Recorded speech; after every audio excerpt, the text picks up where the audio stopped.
নমস্কার বন্ধুরা, সকাল সকাল তোমাদের জীবনের গল্প চ্যানেলে তোমাদের জানাই স্বাগত। সকাল সকাল তোমাদের সামনে হাজির হয়েছি। ছেলেকে দেখলে কমপ্লেন দিয়ে দিয়েছি ওকে। আর এই যে লাল শাক তুলেছি ছাদের থেকে, লাল শাক, নোটে শাক আর সেই চিংড়ি শাক তুলেছি। আর একটা শাক হয়েছে বন্ধুরা, আমি চিনতে পারলাম না। গিমে শাকের নাম শুনেছি, কিন্তু আমি কোনোদিন গিমে শাক খেয়েছি কি আমার মনে পড়ে না। নিজে হাতে তো কখনো রান্না করিনি, কিন্তু এই শাকগুলো আর এখন রাখা যাবে না। শাকগুলোর পিছনে দেখো, তোমাদের দেখাচ্ছি। আমি ছাদে অনেকগুলো বেছে বেছে রেখে এসেছি। আবার এই যে এর মধ্যেও আবার বেরিয়েছে দুই একটা, এই যে দেখেছো, এই যে সাদা সাদা হয়েছে। এরকম থাকলে শাক খাওয়া যায় না, অস্বস্তি লাগে। তাই ভাবছি শাক গাছগুলো সব কেটে দেবো, এখন বর্ষার সময় কেটে দেবো। সব এরকম হয়েছে, ওই যে সব সাদা সাদা হয়েছে, সব কেটে দেবো। আজকে এটা খাবো, আজকে এটা লাস্ট খেয়ে দিই আর কেটে দেবো। কিন্তু আজকে হচ্ছে আমার নিরামিষ শুক্রবার, তার মধ্যে আমি টক জিনিসও খাই না।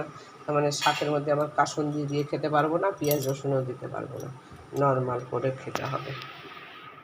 এই যে এখানে সেই শাকগুলো আমি ভাজা করছি। আজকে পেঁয়াজ রসুন নেই, আর পুরো পিওর নিরামিষ। খাওয়ার সময় কাসুন্দি হবে না, কাসুন্দির মধ্যে আম থাকে, অনেক সময় হবে না। এইভাবেই খেতে হবে। এর মধ্যে শুকনো লঙ্কা ফোড়ন দিয়েছি আর কালো জিরে, শুকনো লঙ্কাগুলো দিয়ে একটু খাবো। আর এটা জল গরম হচ্ছে, মটর ডাল হবে। এই যে মটর ডাল, এটা করব। আর এই যে ডাটা, আজকে সবুজ রঙের ডাটা নিয়ে এসেছি, মোটা ছিল, সেই সঙ্গে কটা কচি কচি ডাটাও নিয়ে নিয়েছি, এটা দিয়ে করবো। আর এই যে কুঁদরি, ছেলের জন্য আলু দিয়ে কুঁদরি ভাজা, আর এই উচ্ছে ভাজাও করবো।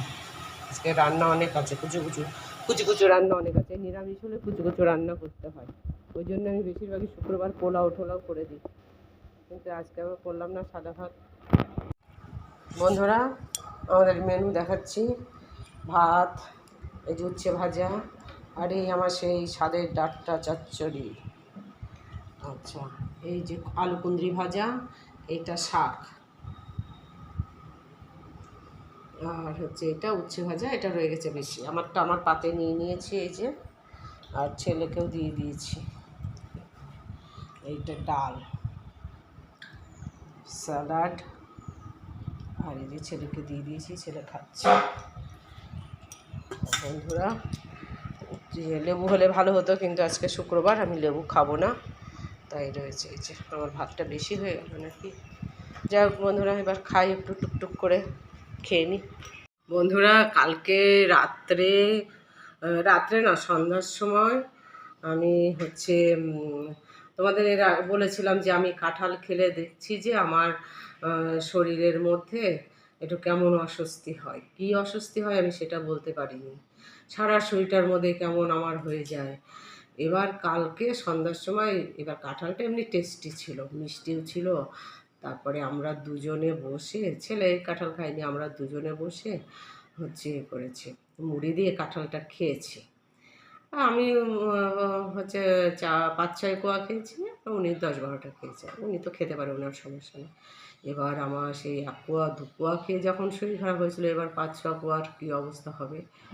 খেয়ে সেই শরীরটা এত খারাপ লেগেছে, এত খারাপ লেগেছে যে আমি রাত্রে আর, আমার কিছুই ভালো লাগেনি। আমি ওদেরকে খেতে দিয়েছিলাম, ওর বাবা ছেলেকে খেতে দিয়েছিলাম, আমি আর কিছু খাইনি।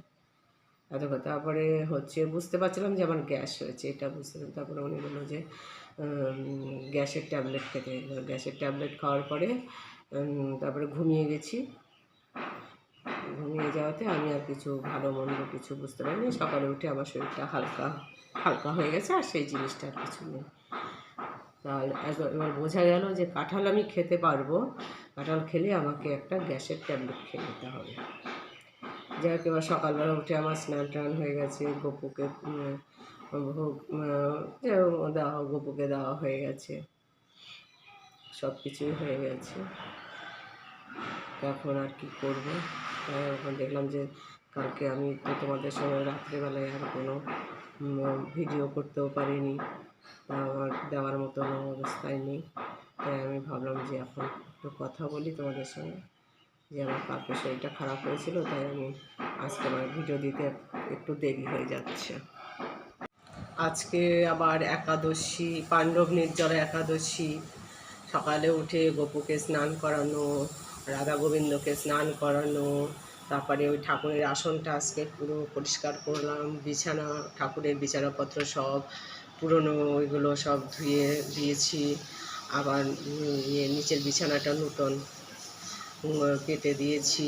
সকালবেলায় ঠাকুর ঘরের কাজগুলো একটু করেছি, আর মাঝখানে ছেলেকে একটু ম্যাগি করে দিয়েছি, হয়ে গেছে। কিন্তু এখনও আমার শোনা হয়নি। একাদশীর যে ব্রত মাহাত্ম্য আমি ইউটিউব থেকে শুনি, সেটা এখনও শোনা হয়নি।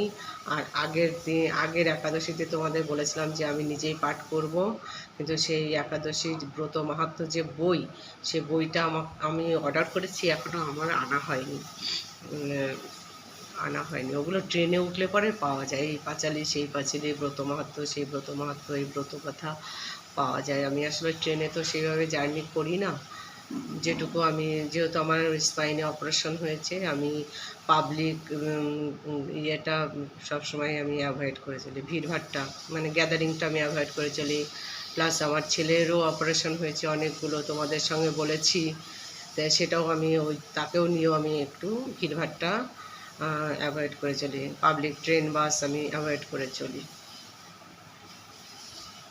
যাই হোক, এই হয়েছে, এসব সকাল হয়ে গেল। আজকে আমার দিতে দেরি হয়ে যাচ্ছে, একটু ভিডিও দিতে দেরি হয়ে যাচ্ছে। যাই হোক, এখন রাখি। আমি ভিডিওটা আবার ডাউনলোডে আবার অনেক সময় নেয়, ডাউনলোড করতে দিই, আমি ওটা করতে দিই। আমার তাহলে তো ওই মোবাইলটা আমি তো আর করতে পারবো না, ইউজ করতে পারবো না। তাই আমি এখন এই রাখি, রেখে আমি আমার ভিডিওগুলো ডাউনলোড আপলোডে যে যা যা হয়, এক্সপ্লোরো মোড নাকি যাই হোক, মোডে যাই। বন্ধুরা, আমি তোমাদেরকে দেখো, আমার না মাঝে মাঝে কি হয়, আমি যখন যে ভিডিওগুলো ছাড়ছি, সেই ভিডিওগুলো যে সামনে যে ফটোটা আসছে, ওটাকে কি বলে, থাম্বনেল না কি বলে, যাই হোক, আমি অনেকেই বলে যে সব কিছু জানতে হয় আগে, জেনে তারপরে সেই কাজ করতে হয়। আমি কিছুই না জেনেই এই বিষয়ে নেমে গেছি। যে ওই থাম্বনেল, যে ওইগুলো আমি কিন্তু নিজে নিজে সেট করি না, তোমাদের আগেও বলেছি, এখনও সেট করা আমি শিখিনি। তবে আমি একজনের কাছে শিখবো, সে সময় পাচ্ছে না, সে আসবে আমার বাড়িতে এসে আমাকে শিখিয়ে দিয়ে যাবে। তা সেও তো একটা কাজ করে। সে বলতে হচ্ছে আমার দিদির ছেলে, ওর আবার এই কম্পিউটার উপর খুব নলেজ। তা সে একটা নতুন চাকরিতে জয়েন করেছে, আগে করতো 3 বছরের মতন দিল্লিতে কাজ করতো, আম্বানি কোম্পানি।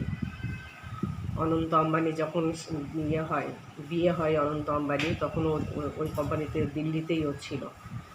ওদেরকে করেছিল, ইনভাইট হয়েছিল ওরা, তারপরে ওদের অনেক গিফটও করেছিল, তারপরই ও ছেড়ে দিয়ে এসেছে। কী হয়েছে?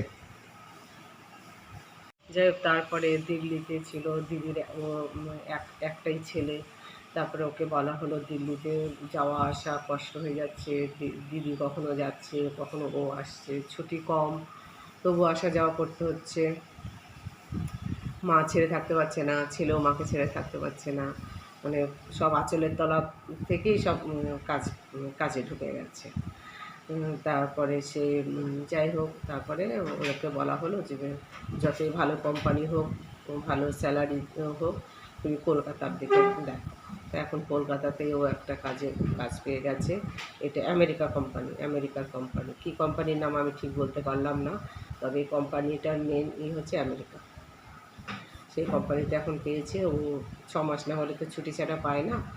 তা এবার কাজের ফাঁকে যে উইকেন্ড দিতে হয়, একদিন এসে সেইভাবে সময় নিয়ে এসে আমাকে একটু শিখিয়ে দেবে বলেছে, তাতে কিংবা আমি ওর বাড়িতে গেলে আমাকে শেখাবে বা আমি শিখবো। তা সেটা আমিও এখন যেতে পারছি না, যেহেতু আমার ছেলের একটু সামনে পরীক্ষা আছে, পরীক্ষা হয়ে গেলেই যাব।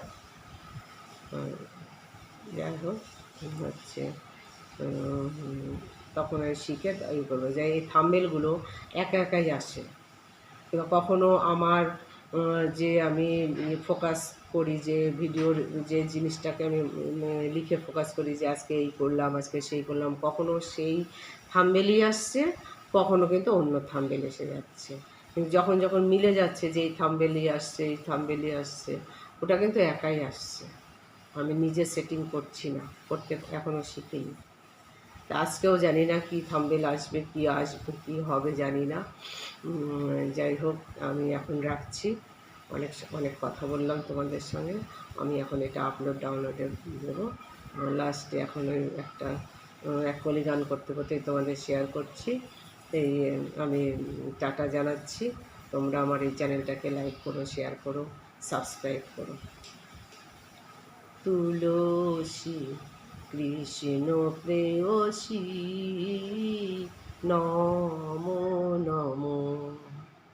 তুলসী কৃষ্ণ প্রেয়সী নমো নমো।